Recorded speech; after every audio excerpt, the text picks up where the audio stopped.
My name is Mark Wallace. I'm the Chief Executive of Conservative Home.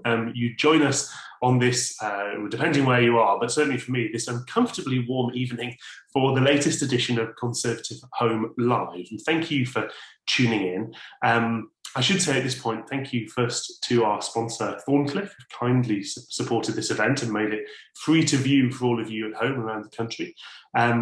But also thank you, of course, to our very special guest who's given up his time to join us for this episode. And that is somebody who will be familiar to many of you, Johnny Mercer, MP, a man who has had multiple careers in his time already. A very rare member of Parliament in being a veteran, somebody with deep insight into the experience of the 21st century British Armed Forces from his own service in Afghanistan and his work with veterans. The now former Veterans Minister, which I think I'm right in saying, Johnny, is the official shorthand for the actual title of the job, which is something kind of Whitehall and clunky like Defence Minister for Defence People, something along those lines. He always has something to say, and he's famously not very shy about saying it. So that's why I should say at this point, for all of you at home, if you click the Q&A button or in Zoom, type your questions in there. We've already had a whole load of questions submitted in advance. I'll try and mix in as many of those, as many of the live questions and some questions of my own to Johnny during the course of this evening. So do get submitting with those. But Johnny, firstly, welcome. Thank you for sharing your evening with us when I'm sure you'd probably rather be outdoors kind of enjoying the last of the sun in the afternoon, so or doing various other things. But it's been, I imagine, a difficult few months for you. Can you give us a kind of picture of where things stand now? What is it you're working on? So definitely an interesting few months or month or so. I've obviously left the government now, and I'm working with sort of individuals who are going through these court processes in Northern Ireland, veterans who are going through that process. I will be sort of testifying on their behalf where I can, and doing whatever it takes. I mean, look, I don't like being kind of on the other side and sort of going against the government and things like that, but the reality is we made promises to these people, and I said I would do whatever it takes to fulfill those promises. And so that's now got a different form. Now I'm out of government. Look, it is what it is. I'm focused on these things at the moment. We've been promised legislation on this by the summer again now. I'm ever hopeful that it will happen and that I can get back inside the tent. Not necessarily in government, but I do feel uncomfortable because Conservative Party has been really good to me, right? I would never have these opportunities to address the things that I went into politics to address without the Conservative Party. I absolutely hate it when people say, think that it's somehow not Tory to challenge the government, whereas the reality is completely reverse of that in my mind. So, I don't like campaigning against the government, but we have made clear promises to a cohort that I was charged to represent, and I will see that through come what may. And you mentioned, I think there are a couple of forms of words you used there. You mentioned being out of government or campaigning against the government. Just in terms of, partially for my own convenience, the terminology, do you see yourself as having resigned from the government or having been sacked from the government? Well, I mean, the reality, the mechanism was that I was sacked from government. So the chief whip relieved me of my duties by text message. That's what actually happened. Now, I was planning to resign at the maturity of the Overseas Operations Bill because, as everybody knows, that provided a degree of protection for people of my generation who fought in Iraq and Afghanistan. But the Northern Ireland question was something that was really important, not only to my generation, but to the generations before us as well. And I tried for about 18 months to get that down the line. The Northern Ireland Secretary promised me on a number of occasions and a lot of other people that this legislation would be delivered in line with the Overseas Bill. It couldn't have been in that bill because obviously justice has devolved, right? But it was going to walk down the line at the same time so that by the end of the process, we didn't have two tiers of veterans. So that if you served in Iraq and Northern Ireland, you got Iraq and Afghanistan, you got protection. But if you served in Northern Ireland, you didn't. We didn't want to create sort of second-class veterans. And the reality was, as we got to the end of that process, that's exactly what we had done. So my position basically became untenable. I'm sure I could have stuck my chin out and stayed, but I think in this in politics, you kind of have to draw your lines and stick to your guns, and that's what people who kind of pay our wages and vote for us expect us to do. So for me, it wasn't a great surprise. I think those around me knew it was always going to happen if we didn't fulfill our promises to these people, and I will go back to campaigning for them every day until we do right by those who served in Northern Ireland. And was there a tipping point? Was there a particular moment where it kind of became crystal clear to you that you were going to have to take this course of action? Obviously, from what you've just said, the risk of there being those two classes of veteran and the necessary solution from your point of view, having the two kind of forms of legislation in lockstep, was clear pretty early on. Was it something where you kind of found your frustration was kind of frustration or concern about was building over time and just got too much? Or was it a situation where you thought it was going to be okay and then suddenly there was a moment when you found out that it wasn't? No, so I think there's two things when you make a big decision like that you have to be absolutely clear in your mind on. One is that will you be able to achieve more if you stay or if you go? Again, you have to be very honest with yourself in that respect. And I had to view that against what I'd done in my 3 or 4 years as a backbencher when it came to the Iraq Historical Allegations team, setting up an office for Veterans Affairs and all that stuff I did as a backbencher. But the second is that you have exhausted every single avenue possible to try and achieve that desired outcome. And I could answer hand on heart yes to both of those things.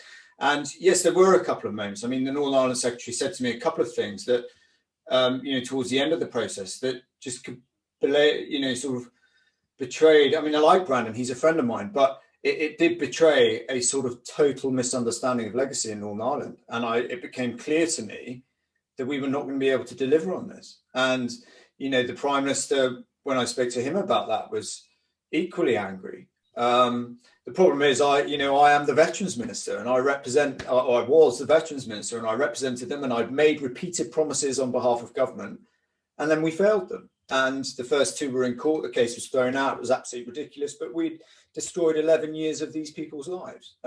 So, for me, it's, one thing I do find frustrating, Mark, if I'm honest, is that it's still viewed as kind of my project, right? Like my veterans, right? Which is just absurd.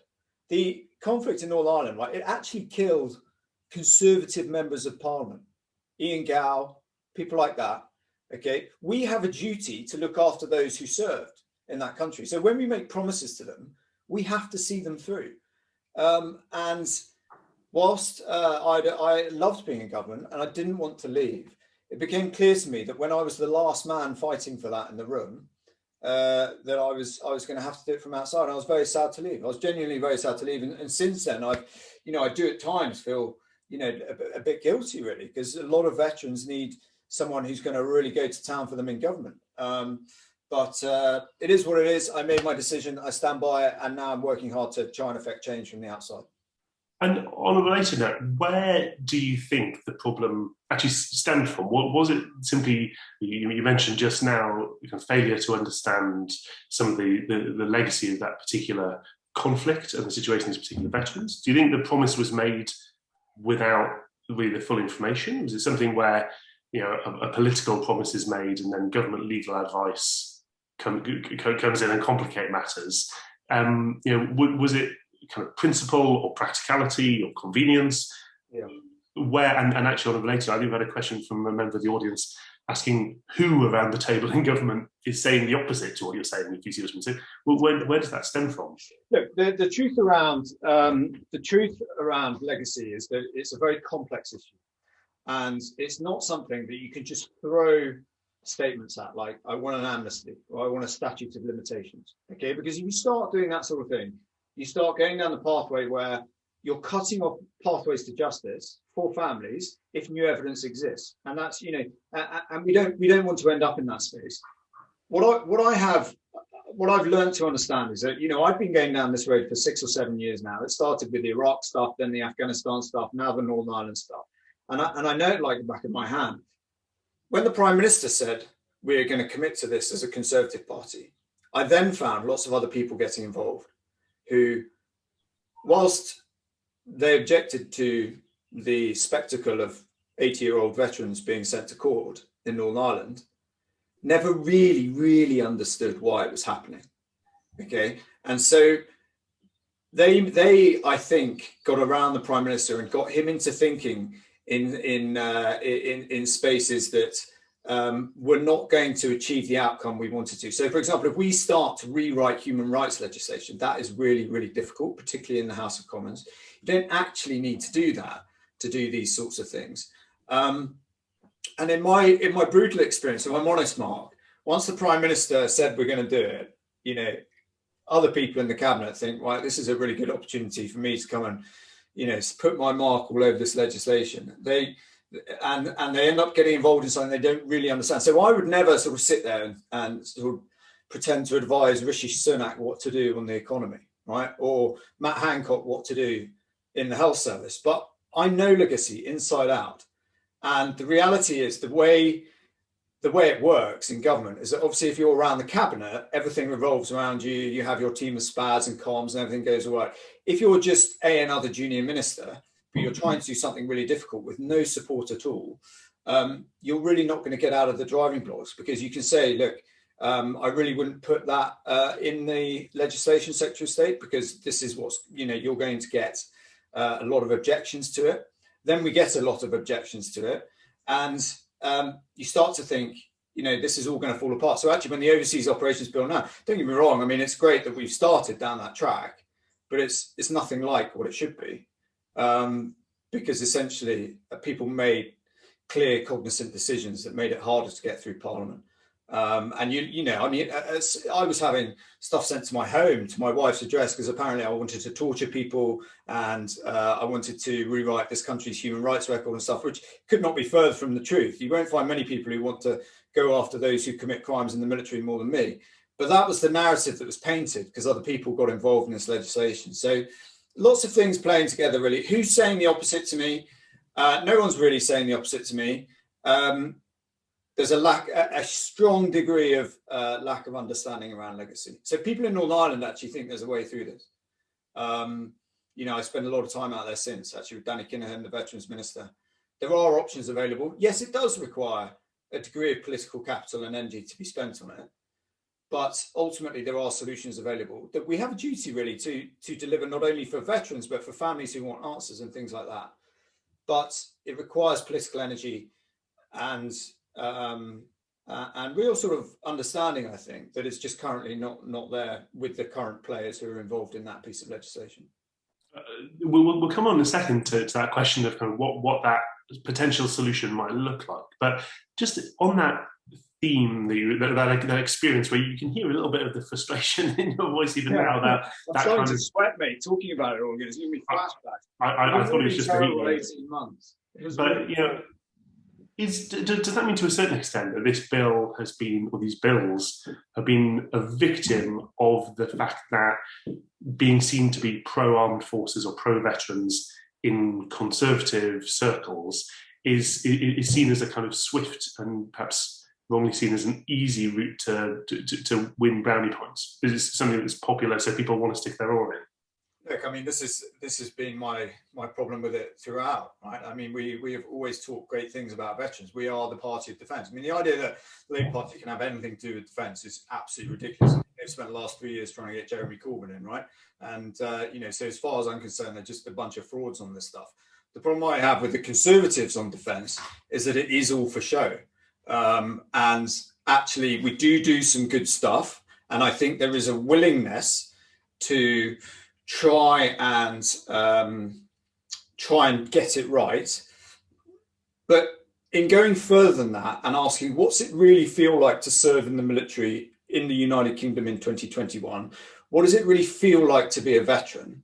Which is where you have to go if you're really going to do policy that really matters to them. You can't just constantly sit at the top in Whitehall and talk about pouring in £24 billion extra worth of money or a £10 million mental health programme for our veterans. If actually our veterans are down in Plymouth, they left 5 years ago, they've suddenly got unwell, They really want to access mental health care, but they still don't know where to turn. You could put £100 million into veterans' mental health, but if you don't really look at it from the other end of the telescope and say, what does it feel like to serve? What do I actually need to do to connect those veterans with that mental health provision that is there?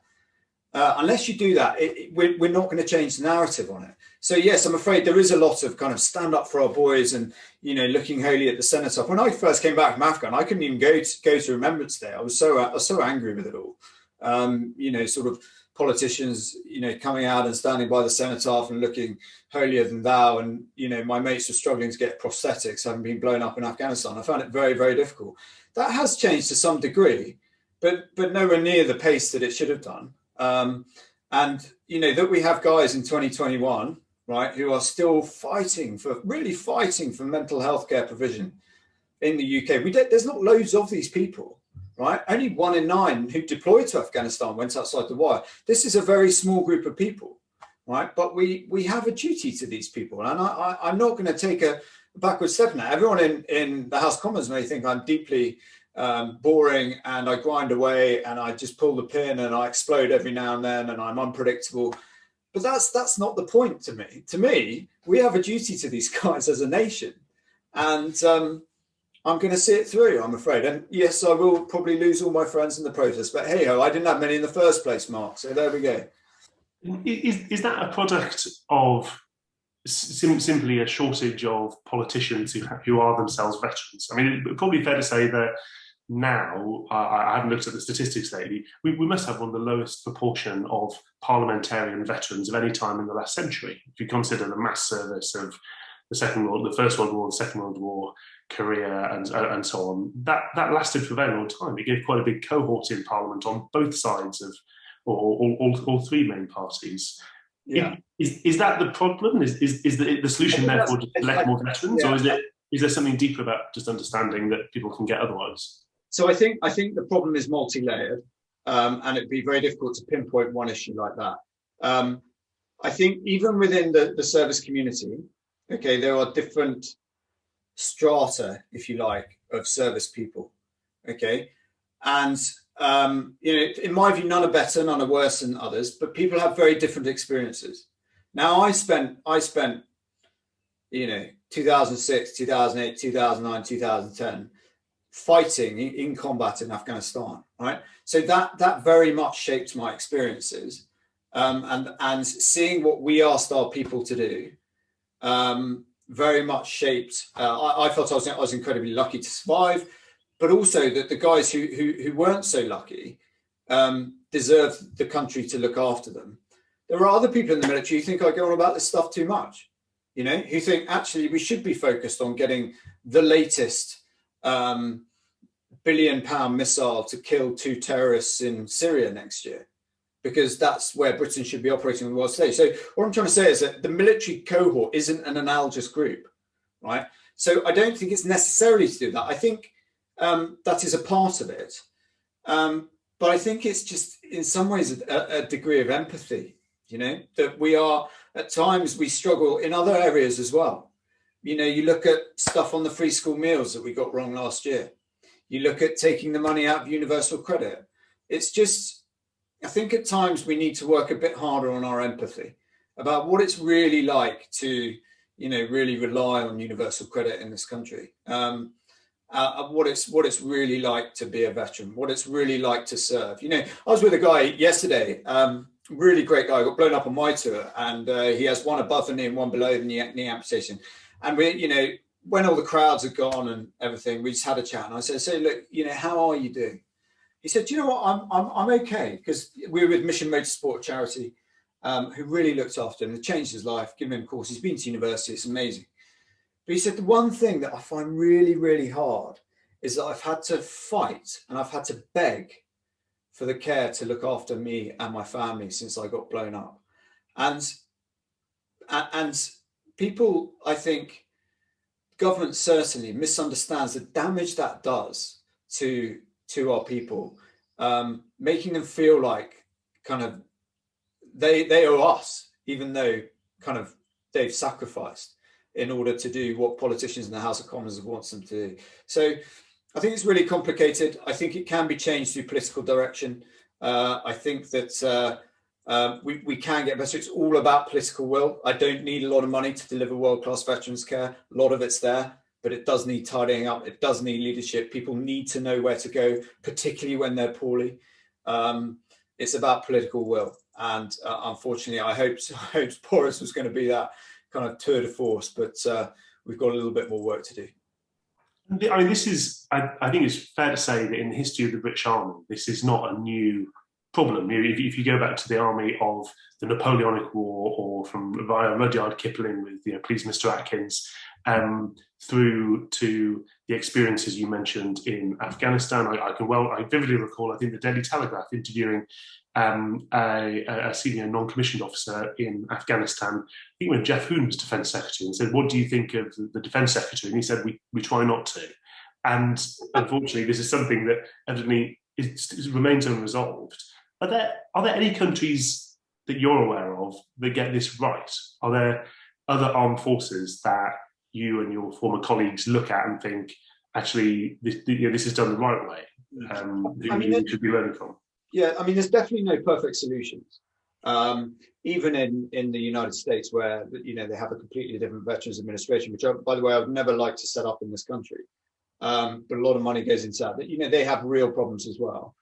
I think we are kind of bottom of the pile. If you go and, in terms of our Five Eyes colleagues, right? So if I remember when I was a minister going to France and trying to speak with them about lawfare and explaining to them that we had, people knocking on doors of 75, 80-year-olds asking what happened in Northern Ireland, what they do. They said, basically, we looked at everything the British did and did the opposite when it came to legal protections for our servicemen and women. And whilst it was, obviously quite funny, it's actually incredibly sad that we think of it in that way. And what is so frustrating, Mark, is what I said earlier, is that this is a defined cohort, right? We are not at war as a country now. We have operations, okay, people could get killed. We're not at the sort of fighting season in Afghanistan now, right? So we have a defined group that we could look after, and we could look after their families, but it requires a real attention to detail, asking why they don't have their prosthetics. Why are they struggling to access mental health care? And we've put so much money into it, and there's some brilliant programs and brilliant people in this country doing it. Why is that? And answering those specific questions. We could be the best country in the world to be a veteran, without a shadow of a doubt. But, Forces and Mind Trust released their report 3 weeks ago saying it takes something like 55 years to get there at this rate. I mean, it's just not acceptable. Are there any kind of uncomfortable or any messages that will need to be discussed on this particular question that are frankly going to be uncomfortable and somewhat unpopular? Because you talked earlier about the fact that sometimes it's easy for people to kind of say, support our boys, kind of do the right thing. But that in itself doesn't always make the political situation easier to resolve. You've talked in the past about some of the issues or some of your frustrations, I think, with some of the big veterans charities who obviously you've seen a huge groundswell in support in the last 20 years in particular among some of those organisations. To what extent does there need to be a kind of blunt bit of truth-telling and frankly radical action with regard to those organisations that a lot of people, including I'm sure a lot of our audience tonight, feel very strongly supportive of and invested in? Yeah, I mean, absolutely. But you've got to do it from a sort of informed position, right? So there's no point just going after the charities per se, because frankly, without them, we'd be absolutely stuffed. If you look at, and they are essentially vehicles for the British public, right? Who saw the commitment our guys and girls were making, particularly in Afghanistan, and wanted to give money to look after them properly. Whilst government's good at sort of celebrating that, actually that's a kind of point of shame, really, because essentially they stepped into the void when my generation needed them.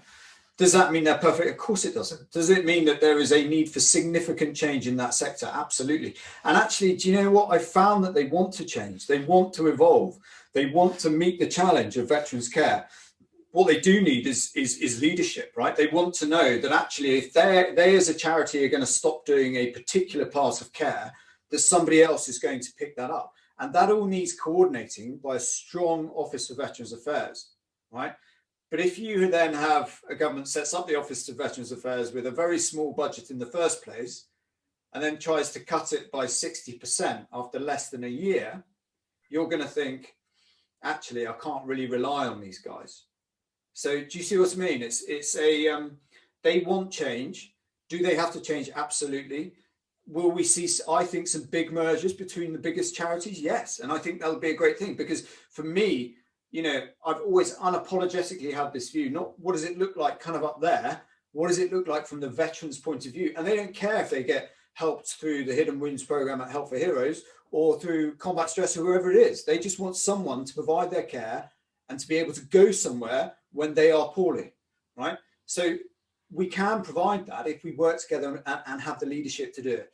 But if you're going to set up, like I said, an Office of Veterans Affairs and then cut the budget by 60% after a year, less than a year, I mean, personally, I think it's absolutely outrageous. But I feel a little bit lonely at the moment on this agenda in with my parliamentary colleagues, should we say. Well, just returning, if we may, to that question of those two bills, one relating to veterans who served overseas and which is forthcoming, and the one that didn't come to pass, leading to your leaving the government, regarding specifically veterans in Northern Ireland. You said earlier that there were solutions, and there's obviously a particular vision of how that ought to look for you. I think if I can just read you two questions that have come in from members of the audience, which I think illustrate some of the public kind of conflicted feeling about some of this, which I think I'd be really interested to hear your answer to these two questions. So the first one is from a listener called Catherine Dunn, who asks, can you explain why soldiers who were sent here to Northern Ireland to do a very difficult job do not have the same rights as those sent overseas? The kind of case for that.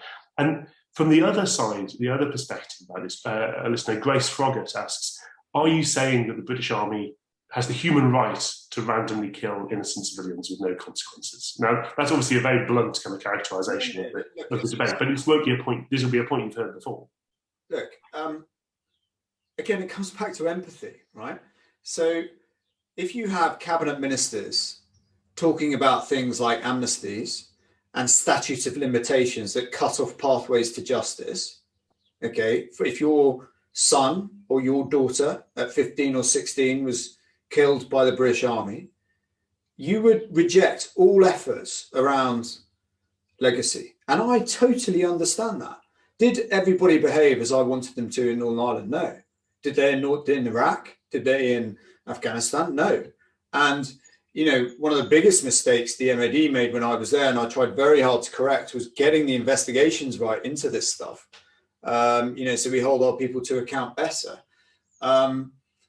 But those two things, holding our people to account and preventing abuse in the legal system, whereby we keep reinvestigating people without any new evidence, essentially until they die, those two things are not mutually exclusive, right? Where new evidence exists, there can never be any time limit on murder, or well, there isn't, there isn't on a lot of cases, whether whatever it may be. So you need to have a system that is robust enough to investigate at the time and hold those people to account who have broken the law. Okay, but at the same time, not allow lawyers who essentially get a lot of public money, right, to consistently demand reinvestigations where there is no new evidence in order to try and change the outcome of a previous investigation or what happened previously in Northern Ireland. There is a space where policy can land. Now, you're talking about things like evidential thresholds. Okay, so what is new evidence? Is new evidence someone remembering something 50 years later? Probably not. Is new evidence DNA evidence? Yes, of course it is. Okay, so there's we can talk about evidential thresholds. The presumption to prosecute that I put into the overseas bill was actually, obviously it wasn't my idea because I'm not clever enough to come up with it, but Geoffrey Cox came up with it. And actually it's really subtle, it's really clever, because it just changes that balance slightly when you're making a prosecution. That is the evidential threshold being met, and is it in the public interest? Now, normally that goes forward. What we're saying is when it comes to conflict, then we have to make sure that evidential test is just slightly higher to make sure that we're not ushering in a sort of commercial, industrialized claims process to make sure that we are not, we're not chasing people who don't deserve it. And it is possible to achieve that.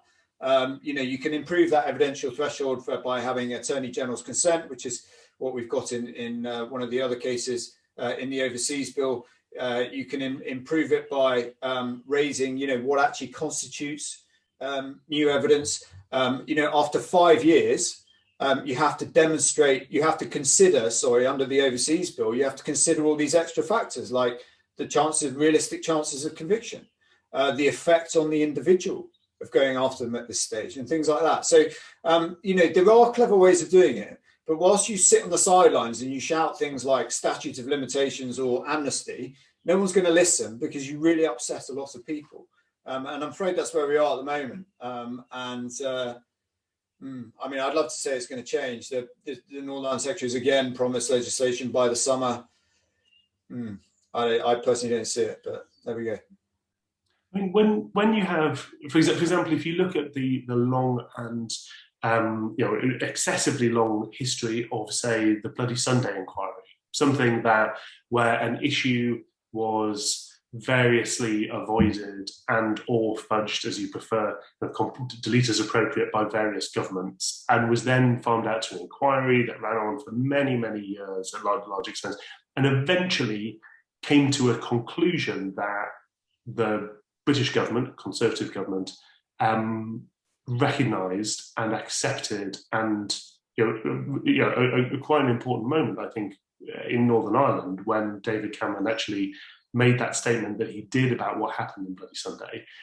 That illustrates surely that to a certain extent, this argument about the passage of time itself is, there's a risk that can kind of obfuscate justice. And actually, there are people who, I think is it fair to say that sometimes the media coverage of this being about elderly veterans a long time after the event, that in itself isn't actually is more emotive than decisive? Yeah, I think that's fair. I think, Bloody Sunday highlighted a number of really difficult issues. Clearly, investigations at the time were nowhere near the standard they should have been. Okay, there was a practice at the time where individuals who were involved in shootings, for example, soldiers A and C, whose trial I went to support in Belfast, okay, they didn't speak to the police. They gave statements to the RMP. Okay, clearly that is not the Royal Military Police. So they basically didn't step outside that into the civilian jurisdiction. Clearly that is not a good enough investigation. They were not accompanied by solicitors or anything like that. That if my child was killed in an incident like that and it was investigated that poorly, I'd be absolutely furious. The question is, how do you correct that 50 years later? And I do look, Bloody Sunday, some awful things happened, and I think we'll see the maturity of that process in due course. You'll notice I've never said anything, for example, about Soldier F. Okay, but if you look at things like Ballymurphy, okay, can we really say? I mean, the coroner can obviously look at the evidence she has in front of her and say what she said, but can we really say that everybody there was, can we really understand what the granularity of what happened on that day was 50 years ago based on the evidence we're seeing 50 years later? Can we understand what went through the soldiers' minds? Because I'll tell you now, the Ballymurphy report, and I've been through it with some of the soldiers there, for them is a farce. Okay, and no one will say it publicly because the coroner's had her say and the Prime Minister's apologised. But I'll tell you now, for the soldiers who were there, it was a farce. So I don't want to, sort of go down on one side or the other, but I do want us to reach a fair solution that gives as much weight to soldiers' testimonies and things like that as it does to, to sort of try and seek some sort of peace in what is still a very, very political situation. I think, as you've recognised in some of what you've just said, to a certain extent, this is about a sense of equal justice between people who are on different sides of the conflict, or people whose loved ones were on different sides of a conflict. We've had a couple of questions from members of the audience highlighting the so-called comfort letters that the Blair government gave to IRA terrorists. Firstly, can you give us a picture of what kind of feeling among Northern Ireland veterans is about that issue? And was it ever discussed in government when you were there, whether a similar thing could simply be done for British veterans of Northern Ireland?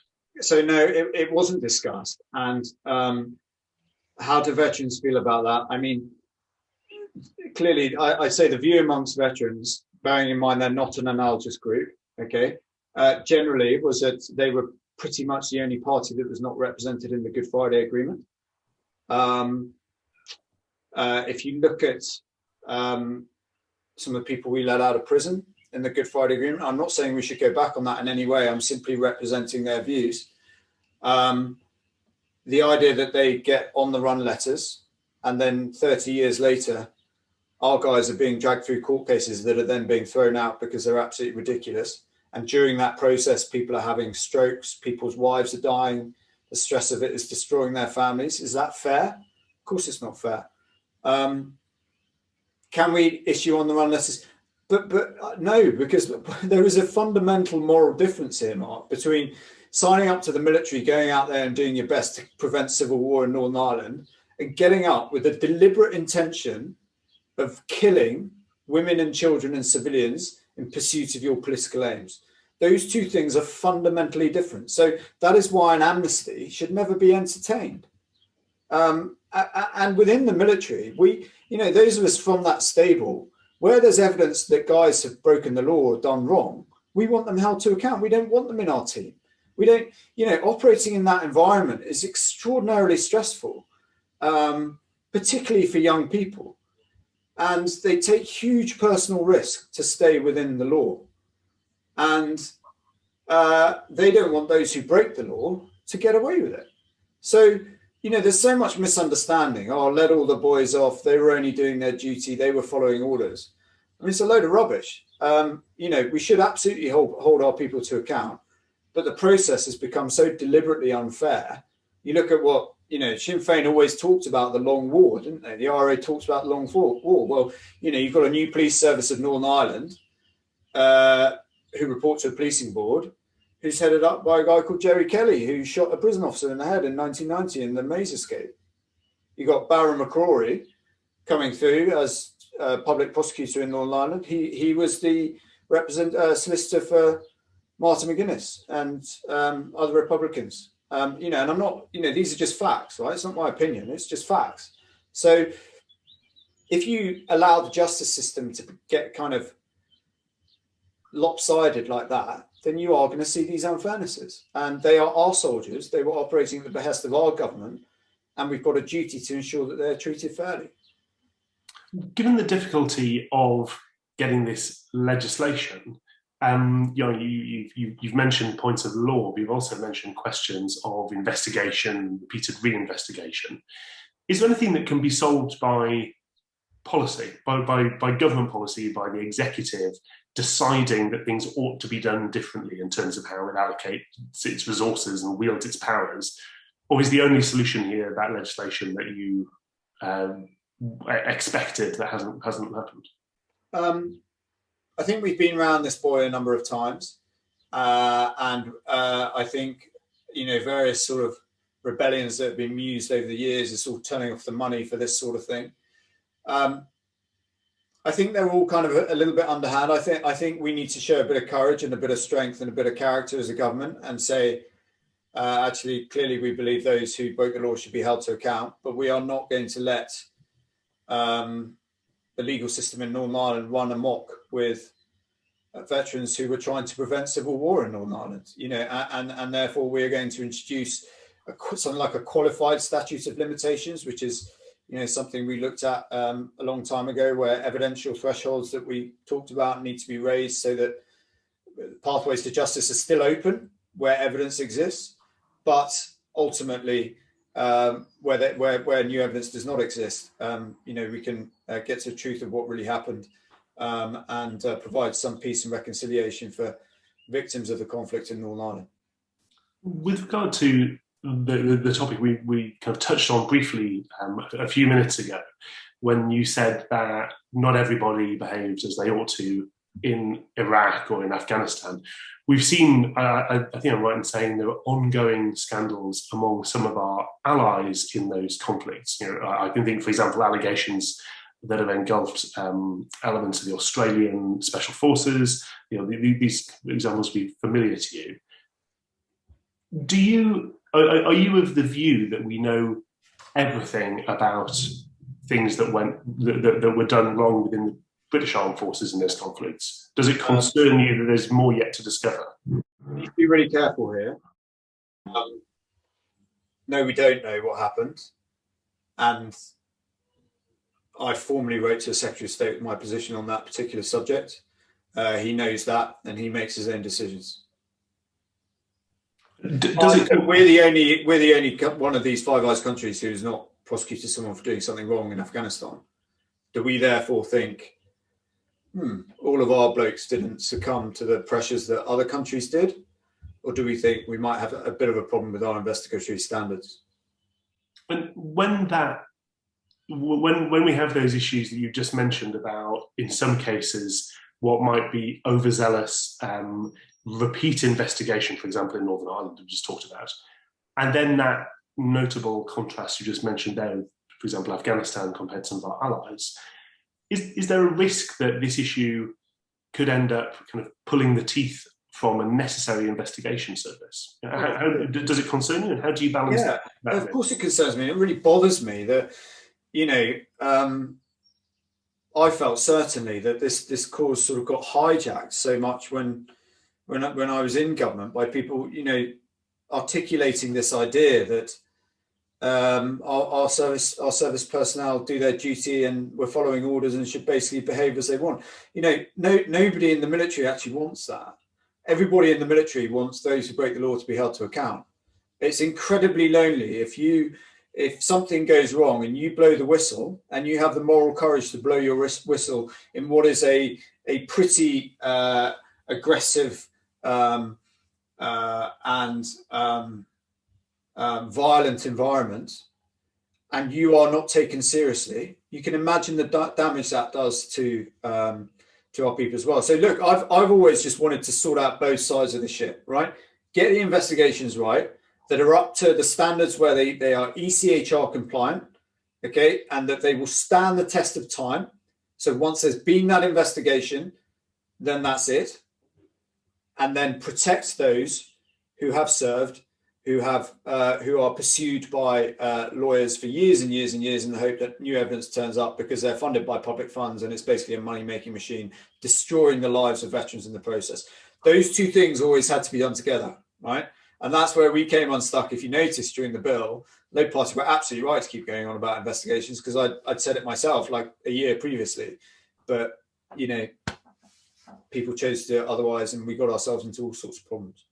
And on a distinct but not dissimilar kind of theme, we saw in, obviously you had an awful lot on your plate with these issues alone when you were in government. But we've seen this week in the courts in the UK, I think I might be saying a British Army veteran convicted of serious terrorism-related offences in terms of neo-Nazi extremism.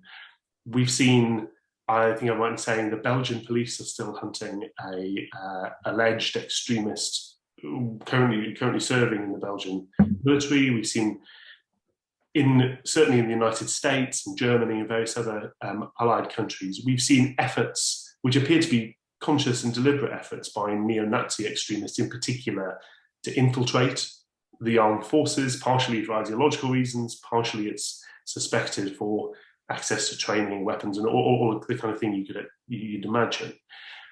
In your experience, does the UK have a proper kind of coordinated monitoring and scrutiny system to try and pick up this stuff? Yeah, definitely. And how big an issue is it? So it'd be more worrying if we hadn't caught people in our ranks who have those views. It'd be more worrying if we didn't catch anybody taking drugs. It'd be more worrying if we didn't catch anybody trying to sell weapons outside of the military. Because actually it would say our monitoring systems are not doing what they should. If you speak to any senior coppers in this country today, they'll tell you the threat from far-right extremism is almost as big as any other. And it really, it really concerns me that some of our far-right activists, if you like, think they've got a home in the military. It couldn't be further from what we do in the military. Everything in the military is based around values and ethos and character. And the idea that the far right have got a home in the military is usually done by the sort of, the sort of fat wasters who go around wishing they'd joined the military, but actually had nothing to do with it. So, is it a challenge? Absolutely. But certainly my experience and the experience of everybody I know who I serve with in the military, particularly over the last few years. I mean, we've got huge numbers of Foreign and Commonwealth Service personnel in the military. It is doing so much better on its diversity. We still have some way to go, but it's doing better. In my experience, I've never seen any of it, but clearly it has existed. And I think it's a function of leadership to make sure this stuff, A, doesn't happen, but B, feel like it has a home in the military, right? Because for those of us who actually served, who actually fought, it's like the opposite of what we believe and what we're trying to do, which is often, fight and stand up for the world's poorest people. Thank you. I'm going to bring in, I'm aware that time is flying by. I'm going to bring in a couple more audience questions. We've got one question from Ben Obsi-Jekety, who I think I'm right in saying is actually a military veteran as well as Conservative candidate himself. And he asks, there are many who believe the initial proposal regarding visa application fees for non-UK veterans doesn't go far enough to address the challenges of settling in the UK upon discharge, particularly things like the eligibility criteria. Are there further elements you would like to see brought into scope beyond those? So Mark, I'm just going to be completely honest with you, right? And this will piss a lot of people off, but when Ben Wallace and Priti Patel made that video about this consultation launching, for me, it summed up everything that was wrong with our attitude towards defence, because we trumpet this huge policy, right? And actually, if we try and understand it, if we'd have applied that retrospectively, it would have helped 10% of our Foreign and Commonwealth personnel. Okay? It does not include families, and it's at the 12-year point. Okay? It is not a good policy. And these guys deserve so much better and so much more. But what we did was we made a glossy video. We went out, sold it. And what I think ministers, senior ministers don't really understand is how that makes people in the military feel, because it makes people feel like ministers think we're stupid because we're just going to buy that policy and think, wow, you've suddenly sorted us out. Whereas actually we look at it and we think, I was recruited with my family, and you're saying essentially when I've left, my visa fees are okay, but my wife and 2 kids, I'm still going to have to save up for them. So what actual difference does that make to me? In fact, they're going to have to go home until I've earned the money. So we are going to split up families. And I just find it exasperating. I really do. Because, I went to see Ben Wallace about this, and I said to him, this policy is going to you're going to lose all the political credit you should have for this policy, and well done for starting this off, right?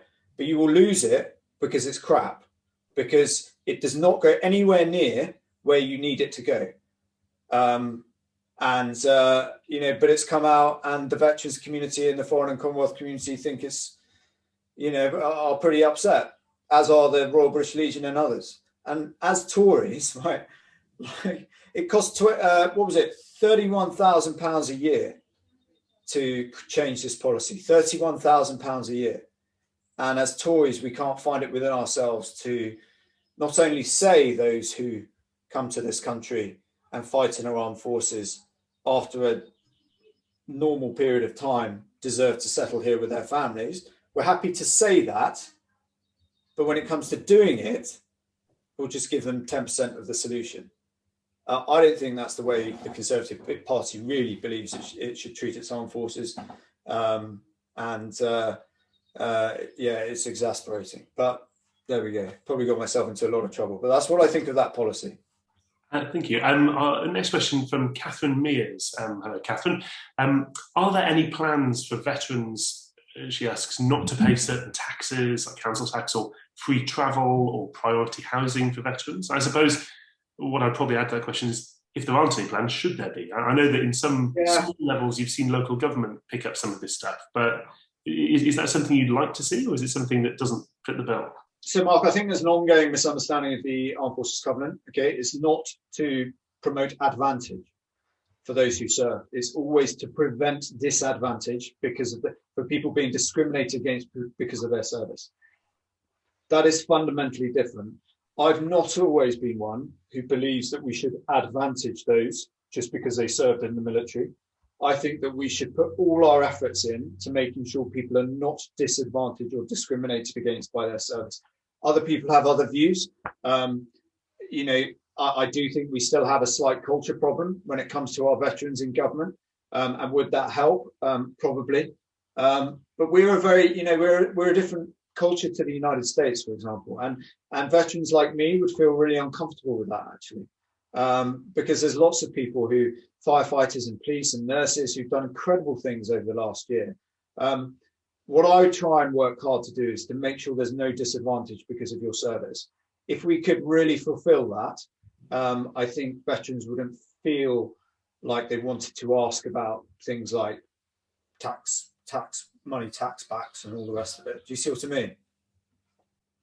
And there's another question. I've actually just managed to lose where it is in the list, so I'm afraid I can't find the name of the person who asked it. But to paraphrase, as a former soldier who's now a politician, who's been in government, been on the backbenches, where, in your view, should the power lie to commit this country to military conflict, to take military action? Is this debate, is it a government executive power, and should it always be? Should it be something that Parliament votes on? Are there exceptions? Where should that lie for you? I think this idea of Parliament voting on it really is for the birds. I can see why people want to do it, but I don't know if anybody's noticed, but sometimes MPs say things not because they believe them, but because they want to they want to get a clip for social media, or they're doing it because they've been asked that question by a particular group. The debate around Syria, for example, was just excruciating. I think the vote on Syria in 2013-14 was possibly the biggest foreign policy mistake of the last decade. That executive power needs to lie with the Prime Minister, and things that, for example, David Cameron set up around the National Security Council and things like that. I do think MPs should be brought along, and there should be more effort made by Number 10 and others to really involve MPs in the process. But should MPs have the executive say over committing this country to war? No, absolutely not. On that note, you mentioned there, you've referred to a few times in this discussion and in previous interviews about that your kind of, some of your, I think, moral frustrations with life in Westminster. So you talked recently about the distrustful environment of government, or kind of the question of truthfulness or willingness to lie in politics. I suppose it's a two-part question, really. Firstly, is it fair to say that actually that despite people's expectations, I suppose, or cynicism about politics, that came as a shock to you when you arrived in Parliament, exactly what it's like? And secondly, how has, say, the experience of, say, Dominic Cummings' evidence in for the Select Committee, or publishing WhatsApp messages and stuff like that today, how has that informed your feelings about it? Does it just confirm your expectation? Cummings has basically revealed what I said, right? Which is what people say one thing to one group of people and then one thing to another, which in any other organisation is not the way business is conducted. I think the difficulty Cummings has got is that in my experience, a lot of what he says is true, but he just, he's clearly going far too far. He seems, that's not my experience of Matt Hancock, for example. And I'm not going to take sort of lessons in culture from a guy like that, who, whilst he was in government, certainly made it a pretty unpleasant place to be. So I think Cummings has got some good points. But there's this thing I never really understand about the Conservative Party, Mark, and maybe you can help me. is that there are people in this party, some amazing people in this party, who go and bang on doors and work in their community. Has that just gone to sleep? Yes, we've just lost your picture. Right, let me just sort this out. Hang on a second, mate. Sorry about that. You got me again. I've got you back. Absolutely. Thank you. Camera died. I don't know what happened. Maybe we've been hacked. But the hazards of what I was saying, Mark, right, and one thing I don't understand, because you've been involved in politics a lot more than me, is that for me in the Conservative Party, it is all about our members, right? It's all about people who go and knock on doors, who win people over to a modern, compassionate Conservative Party, right? It's not about advisors who sometimes aren't even members of our party, right? Who jump from department, comms agency to comms agency, come in. Why the hell are they dictating policy? Why are they kind of driving the ship? Why are ministers so in hock to these individuals? I don't understand why the power isn't within those, vested in those who genuinely go out there into communities like mine in Plymouth, bang on doors, win things for the Conservative Party, for our movement. And I just think, this whole sort of shifting away I see this kind of shifting away from a membership organisation basically towards cliques. So if you were friends with Boris Johnson or so on, then you end up working in number 10 and dictating government policy. And if you're a councillor in Plymouth, well, I'm sorry, you'll just have to knock on doors and advocate for it, irrespective of whether or not you think it's a good idea. The idea that policy is kind of dictated by this group that, in my view, doesn't really have anything to do with the Conservative Party is just bizarre. And I don't really understand how we've got here. I think the Conservative Party, in my experience, when I go around the associations, we've got some amazing people in this party, really care, really understand. They, like me, really want to deal with some burning injustices around veterans, around kids in care. Last year, more kids went into care than ever before, right? That is the issue that should define a modern Conservative Party, not the latest, war on woke or flag up in the office or whatever. People genuinely need a modern Conservative Party to tackle the social injustices of today. And those who go out and knock on doors and vote for it, and actually win votes, they see all this stuff. So they should be front and centre. MPs who've won seats we've never won before should be front and centre of driving policy, not spads and people who, frankly, will come and go with the tide. And, was Dom Cummings ever a member of the Conservative Party? But you go and ask somebody in Plymouth today and they'll think he is the Conservative Party. It's absolutely absurd. Of course, this is one of the reasons why Conservative Home, back in 2005, was founded in the first place, was this idea that actually we need a place where Conservative members can speak and be heard. It's a voluntary organisation. People join the Conservative Party because they want to be part of something that is going to change, improve their communities along the broad conservative principles that we all agree on and believe in, right? They don't join the Conservative Party so they can become an MP and get wheeled out to defend ridiculous policies like free school meals. It's, the power has become so sort of... I wrote something on your website a few years ago, but I actually, when we choose a leader, I want it to get down to like the last 4, the last 6, and then that to go to the party membership, not the last 2. So it's a cook up by MPs. We're a membership organisation. We're a voluntary organisation. We've got brilliant people in the organisation. And I tell you, the support I've had on this veterans thing from chairmen of constituencies up and down this country has been extraordinary. The support I've had from colleagues in Parliament has been almost zero. And there's, and there's a problem there. There is a problem because people feel like they don't want to be to this or to that in case, they don't get viewed upon as helpful or favourable, and then they won't be the next minister for paper clips or whatever it is. It's absurd. It's all completely, what we say in the military, arse about face. I don't know what the correct expression is for Conservative homelessness, but it's all the wrong way around in my view. I think that's probably a Conservative home-friendly term, should we say. One of the most concerning elements of this, I think, is when I've certainly heard a few times in recent years when talking about the idea of greater democracy in the Conservative Party, a proper voice for members, maybe even a party conference, which is actually a party conference rather than a kind of convention. I never go.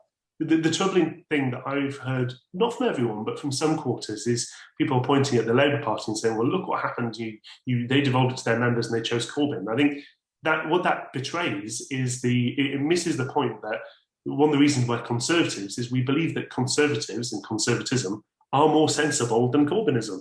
If we don't trust our own members, then I think you'll find that you're missing out exactly on that reservoir of kind of sense and experience that you mentioned. But this links into, we've got a couple of minutes left, this links into what was going to be my last question, at least, which is very, very well illustrated by the comments you just made. How does the competing forces of, say, discipline and free speaking, how do they balance in your life and your kind of character? Because it's really interesting reading your book, for example, which I recommend to all of our audience. I think it's fair to say that you had quite a kind of strict and disciplinarian childhood, to put it mildly. You thrived in the army, which is obviously somewhere where enterprise and innovation, but are encouraged, but in the frame of pretty obviously discipline. Yeah, I know what you're saying. Yeah, politics has this kind of mixture, I suppose, of clannishness and tribalism, the whipping system, collective responsibility in office. But at the same time, you got into all of that to talk about the things that you evidently feel are most important above all else. How does that fit within your kind of character and your personality, and how difficult do you find it to balance the two? Look, I'm a huge believer in free speech. I've actually fought for it. I think you should be able to, freedom is an incredibly precious gift that we have in this country in spades, by the way, despite what's going on at the moment.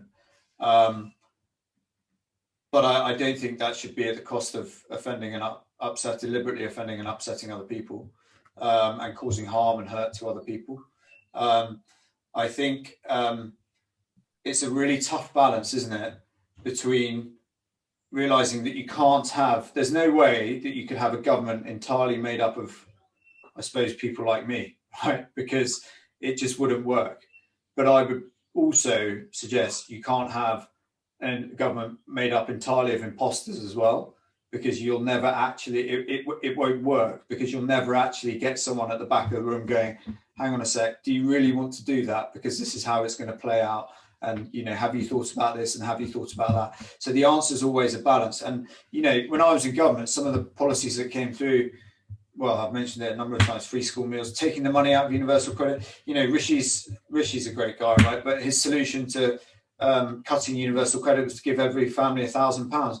I mean, that flies directly in the face of all of the thought and methodology behind universal credit, which is getting people to take responsibility for their own incomings and outgoings and try and get them to a sustainable platform when it comes to their own finances. Just give them £1,000. When stuff like that happens, I just think to myself, like, do you really understand the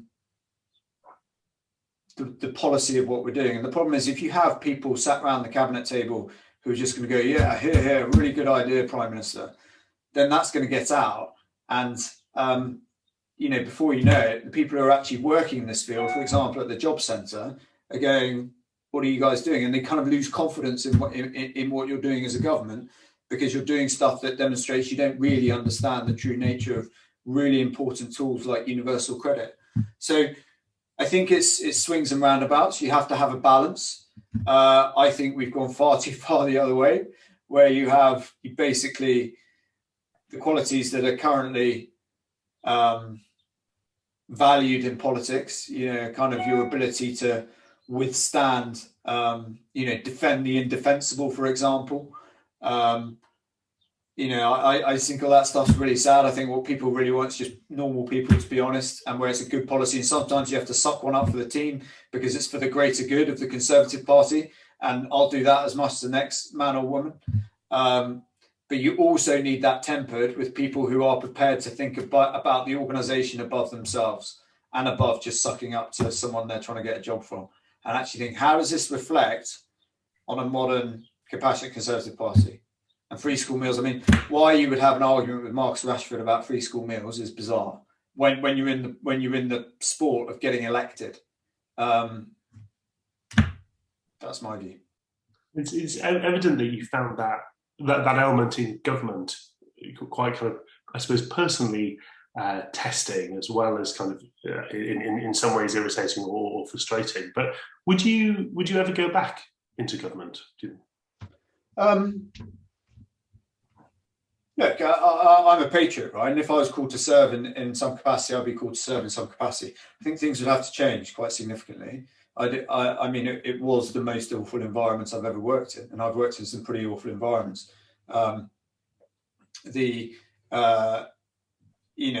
Truth kind of lost its value. I would ask one question to 3 different departments, like the Treasury, Number 10, the MOD Northern Ireland office, and get different answers from all of them, blaming each other, right? Veterans, the Prime Minister signed the Veterans Pledge to put a Veterans Minister in his cabinet. He hasn't done that. I wouldn't go back into government unless he fulfilled the Veterans Pledge. So, look, none of these things are black and white. The Conservative Party has been the vehicle for me to change a lot of things for a lot of people I really care about, and I'll always be incredibly grateful for to the Conservative Party. But I think we have to be clear that is where our centre of mass lies. That is where our best people are. We've got to get away from getting into government and getting a sniff of power, and then surrounding ourselves with people who basically are there because they enjoy the sport of politics, rather than really, understanding what a conservative movement is about in 2021. Because the country needs us. The country needs a modern, compassionate Conservative Party. Can you imagine if Jeremy Corbyn was Prime Minister?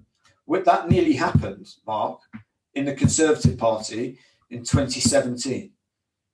Right? We nearly lost that election. We've got to rebalance the ship, in my view.